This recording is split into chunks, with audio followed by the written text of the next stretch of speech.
दोस्तों news India में आपका फिर से स्वागत है। दोस्तों आज की इस वीडियो में हम लोग बात करने वाले हैं ब्रह्मोस 2 के बारे में, क्योंकि इससे रिलेटेड एक बहुत बड़ी अपडेट ये निकल के आ रही है कि भारत के सामने जो ब्रह्मोस 2 को बनाने से लेकर जो रिलेटेड समस्याएं आ रही थीं, अब वो लगभग साफ़ होती दिख रही हैं और बहुत जल्द ही भारत ब्रह्मोस 2 का जो प्रोडक्शन है वह कर देगा। ऐसा हम इसलिए कह रहे हैं क्योंकि आपको पता होगा कि 19 जुलाई को रसिया की तरफ से एक मिसाइल का टेस्ट किया गया था और ये कोई ऐसा वैसा मिसाइल नहीं था। इसका नाम था जिरकॉन, जो कि एक हाइपरसोनिक मिसाइल था और इसकी स्पीड तो सुनकर आप दंग रह जाएंगे। इसकी स्पीड जो थी वो 7 मैक थी, लेकिन बताया जा रहा है कि रसिया इसको मानता है कि ये 8 मैक की स्पीड से भी जा सकती है। अब आप सोचिए, कोई भी ऐसी मिसाइल जो कि आवाज़ की गति से 8 गुना तेज़ी से अगर आ रही हो किसी भी कंट्री की तरफ, तो उसको रोक पाना इम्पॉसिबल है आज के समय में। और ऐसा माना जा रहा है कि जो टेक्नोलॉजी रसिया ने जिरकॉन मिसाइल बनाने के लिए यूज़ किया था, बिल्कुल सिमिलर टेक्नोलॉजी है ब्रह्मोस 2 का। इसीलिए भारत को ऐसा माना जा रहा है कि रसिया इस टेक्नोलॉजी की मदद से ब्रह्मोस 2 को बनाने में मदद करेगा। क्योंकि आपको पता होगा ब्रह्मोस 1 भी भारत और रसिया ने ही मिलकर बनाया है और आने वाले समय में इसी जिरकॉन मिसाइल के सफल टेस्ट के बाद ये साफ हो जाएगा कि भारत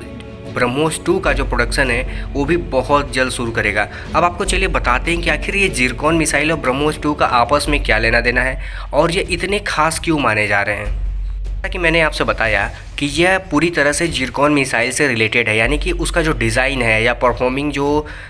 तरीका है परफॉर्म करने का, बिल्कुल ब्रह्मोस और जिरकॉन मिसाइल आपस में सिमिलर होते हैं। अब आपको बता दें कि जो ब्रह्मोस 1 है उसकी जो रेंज है लगभग वो 290 किलोमीटर की तक है, लेकिन जो ब्रह्मोस 2 होने वाला है, अगर ये जिरकॉन मिसाइल की तरह ही बनाया जाता है तो इसकी स्पीड और रेंज जो है वो दोनों बढ़ जाएगी। यानी कि जो इसकी रेंज होगी वो करीब 1000 किलोमीटर की होगी और इसकी जो स्पीड होगी वो तो आपको मैंने बताया ही कि लगभग 7 से 8 मैक की स्पीड होगी, जो कि अभी हमारे पास जो ब्रह्मोस है उसकी स्पीड है लगभग 3 मैक की। अब सोचिए आप दुगने से भी ज़्यादा की स्पीड होगी ब्रह्मोस 2 की। और आपको बता दें कि दुनिया में इस समय अगर इस स्पीड पे कोई भी मिसाइल फायर होती है तो वह दुनिया की सबसे फास्टेस्ट मिसाइल होगी और आज तक दुनिया में ऐसा कोई मिसाइल या डिफेंस सिस्टम नहीं बना है जो कि इसको इंटरसेप्ट कर पाए। यानी कि आप कह सकते हैं कि ब्रह्मोस 2 और रसिया का जिरकॉन जो है वो अपने आप में एक सबसे लीथल वेपन होने वाला है। न ही अमेरिका न ही इजराइल, किसी भी देश के पास इतनी काबिलियत नहीं है कि वो इस स्पीड से आने वाली किसी भी मिसाइल को रोक सकें।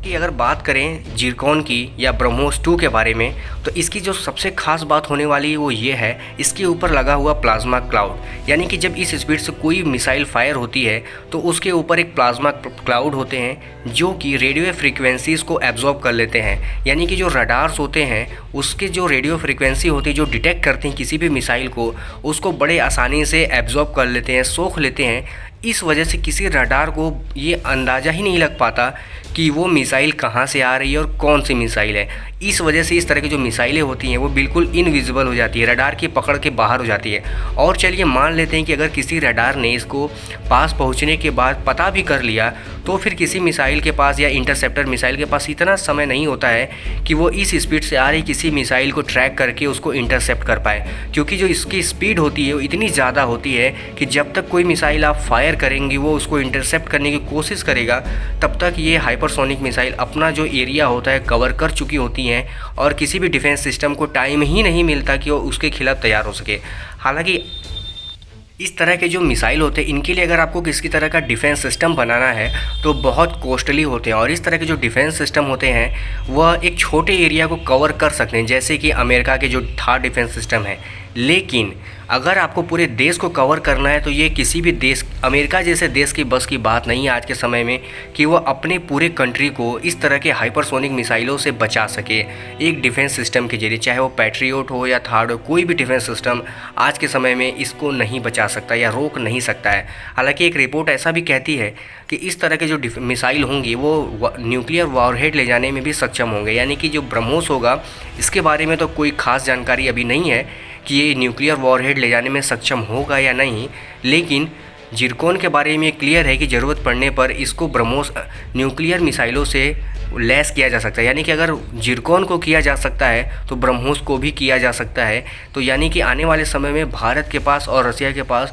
दो ऐसे देश होंगे जिनके पास सबसे शक्तिशाली मिसाइल होगा। भारत के पास ब्रह्मोस 2, रसिया के पास जिरकॉन।